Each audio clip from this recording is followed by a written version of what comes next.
Vivre une IVG, c'est vivre une grossesse, donc avec tout ce que ça comporte au début, donc les changements hormonaux, le fait de plus se reconnaître de l'intérieur, c'est quand même très très particulier comme état.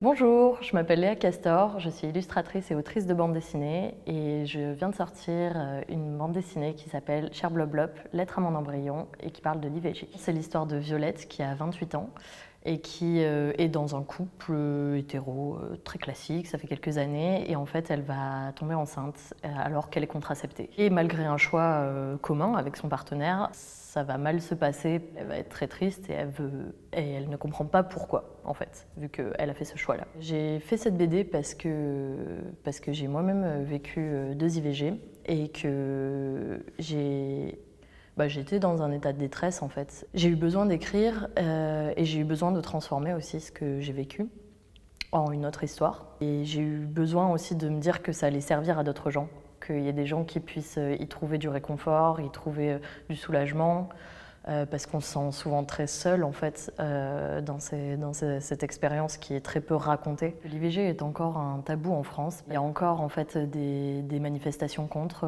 la légalisation de l'IVG. Ces personnes-là en fait essayent de dire que c'est forcément un drame. Du côté des féministes, on a beaucoup essayé aussi, je pense, de banaliser la chose en disant en fait c'est un geste médical anodin. Et en fait, il y a énormément de nuances sur comment on peut le vivre.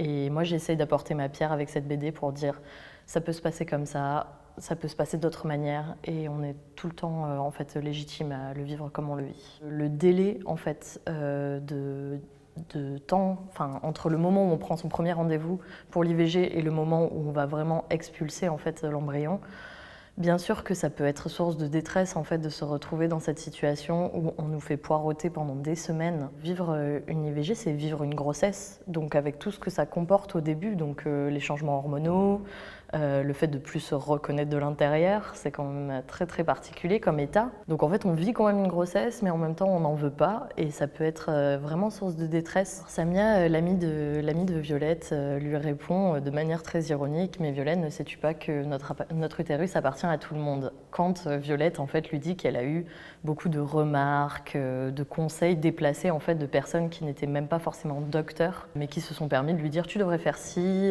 pourquoi tu pleures, qu'est-ce qui t'arrive, enfin voilà, qui se permettent en fait des jugements. Honnêtement, c'est une amie qui me l'a dit. À moi aussi quand j'étais très en colère, parce qu'en fait on a l'impression que dans ces moments-là on n'a plus le droit à l'intimité. Quand notre corps touche à la grossesse, en tant que corps de femme, ça devient l'objet de la société en fait. Violette a sa première IVG, elle n'a pas de suivi psychologique. Le tout premier planning où elle va, on lui en propose un, mais elle l'oublie rapidement et quand elle va à l'hôpital, en effet, elle en a pas, on lui en propose pas. Je sais que le planning familial en donne en fait gratuitement.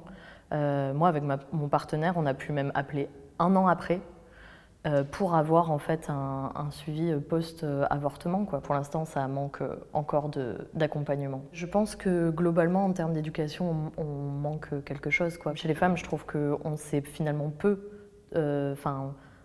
Sur la procédure entière d'une IVG, le fait qu'il y ait 2 IVG, une médicamenteuse, une par opération, le fait que c'est pas juste tu prends un médicament et c'est fini, non, en fait c'est des prises de sang, c'est du stress, c'est deux pilules pour le médicamenteux, c'est possiblement des complications, c'est possiblement de la douleur, c'est quand même beaucoup de choses. Je pense que pour les hommes, il y a vraiment en effet un manque d'éducation aussi sur l'empathie des fois, tout simplement, vu que c'est pas dans leur corps, un peu comme la contraception, de dire c'est toi qui tombes enceinte, du coup, moi je me rends compte de rien, ça se passe pas dans mon corps et ça me concerne pas. Et je dis pas que ce sont tous les hommes parce que je pense qu'évidemment il y en a plein qui peuvent être très compatissants et essayer au maximum d'aider leur compagne.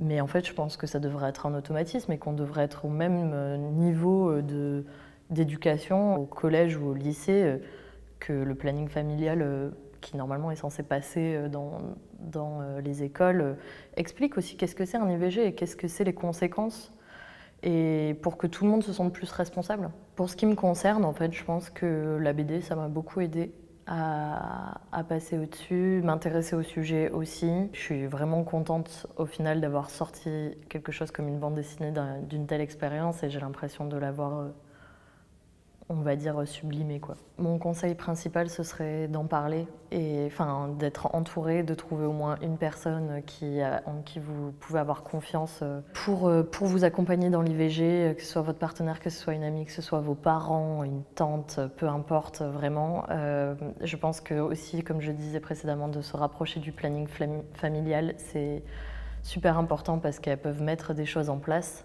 Et ce sont des personnes bienveillantes, vraiment, et à l'écoute. Globalement, essayer de pas s'enfermer là-dedans et de se dire que c'est honteux, c'est déjà suffisamment dur, donc ne pas se rajouter en plus le fardeau de la honte, quoi. Pour les partenaires aussi, bougez-vous.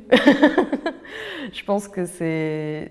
Encore une fois, j'espère qu'il y en a vraiment qui sont présents et je suis sûre qu'il y en a en plus. Bougez-vous, même si c'est pas votre corps, vraiment soyez le plus présent possible, essayez d'être le plus possible dans l'empathie et à l'écoute. Et je pense qu'on aura tout intérêt à en parler le plus possible, pas dans le sens forcément banaliser, dire oh, ça fait rien, c'est plus dire en fait c'est normal de le vivre de plein de façons et on est toutes légitimes à ça.